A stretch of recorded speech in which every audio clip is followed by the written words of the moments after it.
नमस्कार। रिया चक्रवर्ती एसएसआर के निधन के बाद किस तरह से क्या क्या उनके ऊपर इल्ज़ाम लगाती है और क्या क्या शॉकिंग खुलासे करती हैं, बात करूंगा आज इस वीडियो में। और कुछ रिपोर्टर लोग एक साल बाद आकर के जिस तरह से कुकर्म कांड कर रहे हैं, जिस तरह से एसएसआर के बारे में डिफेम करने की कोशिश कर रहे हैं, ये सारी चीज़ें बात करेंगे आज इस वीडियो में।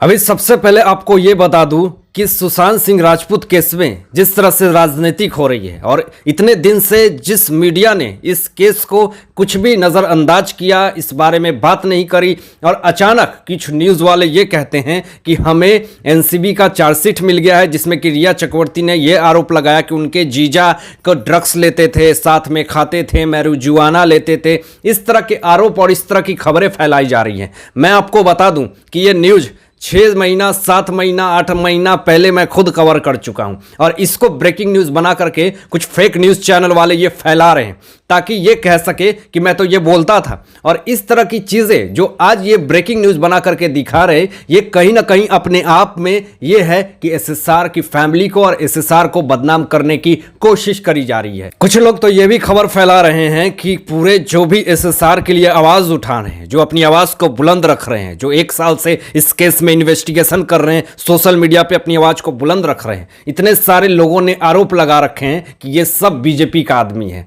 यानी कि आप समझ जाइए कि पूरे देश और दुनिया में, लंदन में, पेरिस में, अमेरिका में, यूएसए में जिस तरह से एसएसआर के नाम पे होर्डिंग लग रही थी, वहां भी लोग इंसाफ की आवाज़ उठा रहे थे। क्या यूएसए में, लंदन में, पेरिस में, क्या वहां बीजेपी है? क्या बीजेपी के नाम पे ये सब चीज़ें हो रही हैं? तो इस तरह की चीज़ें जो फैलाई जा रही है, फेक टीआरपी, फेक न्यूज़ वाले, प्लीज़ ऐसे चीज़ों पे, ऐसी बातों पे कृपया ध्यान ना दें। 14 जून 2020 बॉलीवुड इंडस्ट्री के लिए एक मनहूस दिन था। उसके बाद जिस तरह से उनके पिताजी एसएसआर के पटना में एफआईआर करते हैं और फिर रिया चक्रवर्ती के ऊपर आरोप लग जाता है, एसएसआर को आत्महत्या करवाने के आरोप में, उकसाने का रूप में उनको आरोप लग जाता है। फिर उनके पैसे को गलत तरीके से लूटने का, धोखाधड़ी का उनके ऊपर पूरी तरह से आरोप लग चुके हैं। रिया अपने आप को बचाने के लिए बहुत सारे चीज़ और बहुत सारे पासाएं फेंकती हैं, लेकिन वो फिर भी नहीं बच पाती हैं। एसएसआर के निधन के बाद फर्स्ट टाइम रिया अगस्त में इंटरव्यू देती है तक चैनल को, जिसमें कि वो अपने सारे बातों का खुलासा करती है कि उनका रिलेशन कैसे था एसएसआर के साथ, वो कैसे थे, क्या थे, वो सारी चीज़ें बताती हैं। जब उनसे पूछा गया कि 2 से 2.5 महीने बाद आप फर्स्ट टाइम इंटरव्यू क्यों कर रहे हैं, क्योंकि इससे पहले सोशल मीडिया पे आपके बारे में इतनी सारी ट्रोलिंग, इतने सारे लोगों ने क्या क्या चीज़ें कह दी, लेकिन आज आप इतने दिन बाद क्यों आप प्रेस कॉन्फ्रेंस करती हैं, क्या रीज़न है?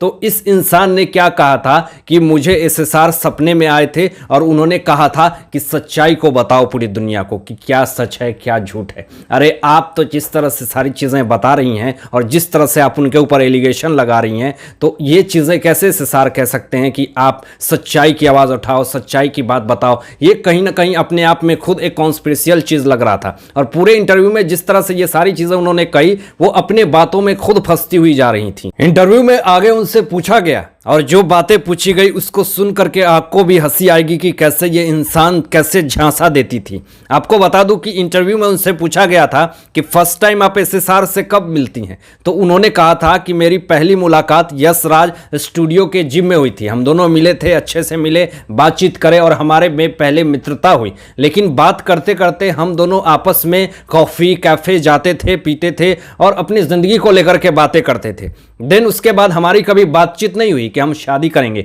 फॉर्मली तो कभी नहीं बातचीत हुई कि हम शादी करेंगे, लेकिन हाँ, मैं उससे ये ज़रूर बोलती थी कि मुझे एक छोटा सुशांत चाहिए।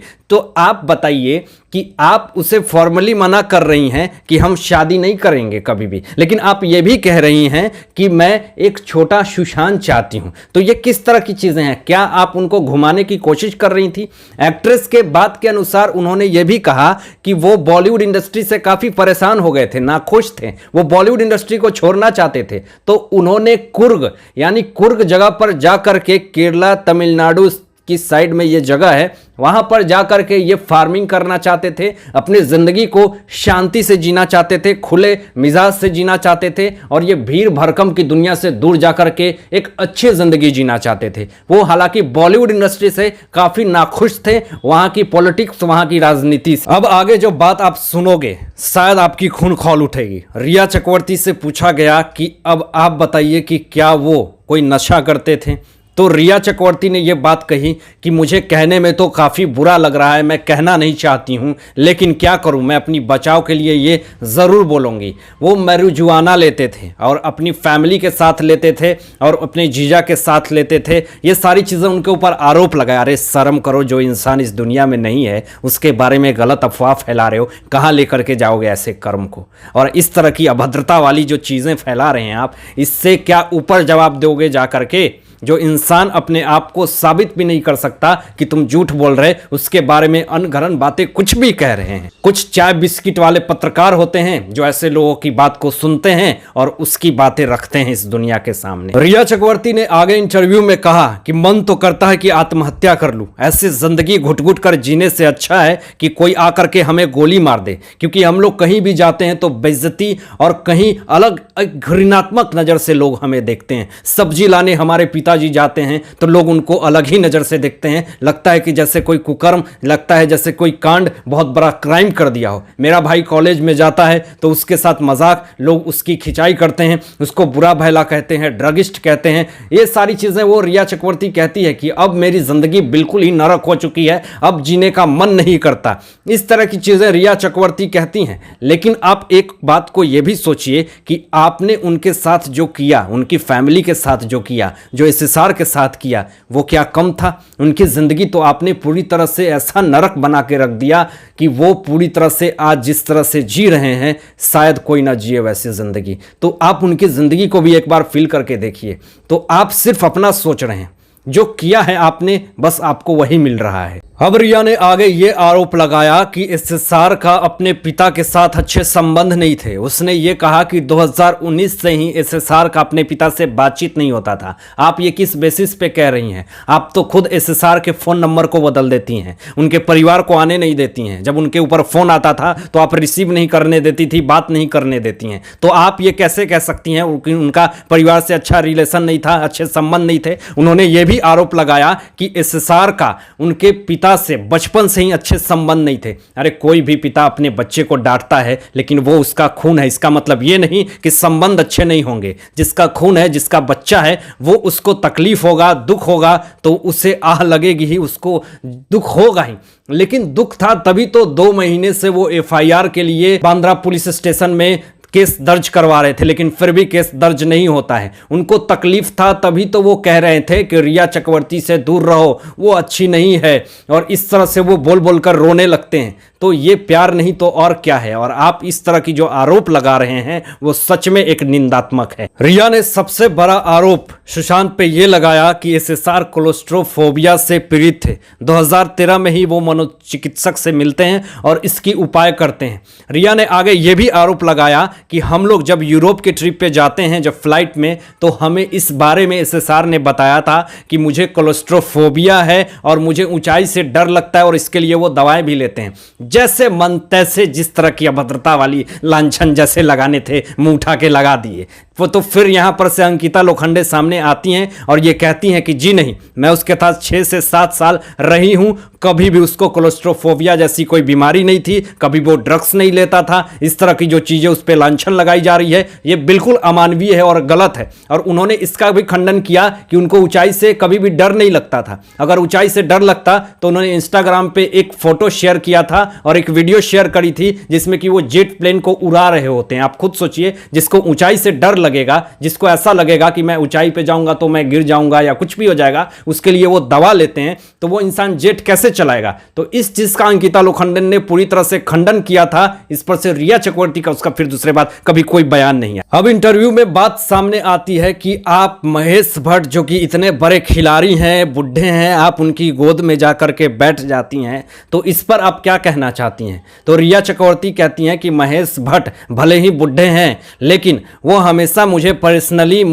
कभी भी हरास नहीं करते थे। मैं जब भी उदास या परेशान होती थी वो मुझे उससे निकालने की कोशिश करते थे। रिया ने आगे ये कहा कि मेरा और महेश भट्ट के साथ जो भी रिश्ता था इससे सुशांत को कोई मतलब नहीं था। आपको यह भी बता दूं कि जब चैट लीक हुआ था तो महेश भट्ट रिया चक्रवर्ती को बाबू, सोना, मीठा जान ये सब कहते थे और कहते थे बाबू तुमने खाना खाया। और जिस तरह से बाबू की तरह बातें करते थे और जिस तरह से अच्छी अच्छी बातें करते थे, इस पर रिया चक्रवर्ती ने कहा कि महेश भट्ट भले ही बूढ़े थे लेकिन वो हमेशा मेरी यादें ताज़ा करते थे, मेरी ख्वाहिशें, मेरी उम्मीदें पूरा करते थे। इसलिए उनका कोई भी नाता नहीं था ऐसे सार से। मैं उनके साथ रहती थी, बात करती थी और उसमें जिस तरह से गोद में उनके साथ फोटो उनकी वायरल हुई थी, ये अपने आप में एक बहुत ही शर्मनाक बात है। और आपको ये भी बता दूं कि महेश भट्ट वही इंसान है जिन्होंने ये कहा था कि सुशांत डिप्रेशन की रास्ता पे जा रहे हैं, जैसा कि प्रवीण बॉबी के साथ हुआ, बिल्कुल वही इंसान उसके साथ भी वैसा ही होगा। ये कौन इंसान होता है कि ऐसी चीजें कह देगा और इसको कैसे पता है कि एसएसआर के साथ वही होगा। जब उनसे पूछा गया कि क्या आपने हार्ड डिस्क को तोड़ा है तो उन्होंने कहा कि मैं किसी हार्ड डिस्क के बारे में नहीं जानती कि किसी हार्ड डिस्क को हमने नहीं तोड़ा। लेकिन सिद्धार्थ पिठानी तो इस चीज़ को कबूल करता है कि हार्ड डिस्क को उसका तोड़ा गया था। पूरे बयान में जिस तरह से इन्होंने डिस्ट्रैक्ट करने की कोशिश करी है केस को, पूरी तरह से भटकाने की कोशिश करी है केस को, पूरी तरह से यही सिद्ध होता है, यही साबित होता है कि इसमें रिया चक्रवर्ती गुमराह कर रही हैं पुलिस को और कहीं ना कहीं सीबीआई को, एनसीबी को। तो क्या किस नतीजे तक सीबीआई पहुंचती है ये अपना एक बहुत ही सोचनीय विषय है। हालांकि इन सारे मुद्दों पे, इन सारे बातों पे आप लोग क्या सोचते हैं इस विषय में, अपने विचार जरूर व्यक्त कीजिएगा। तो आज के लिए बस इतना ही। धन्यवाद।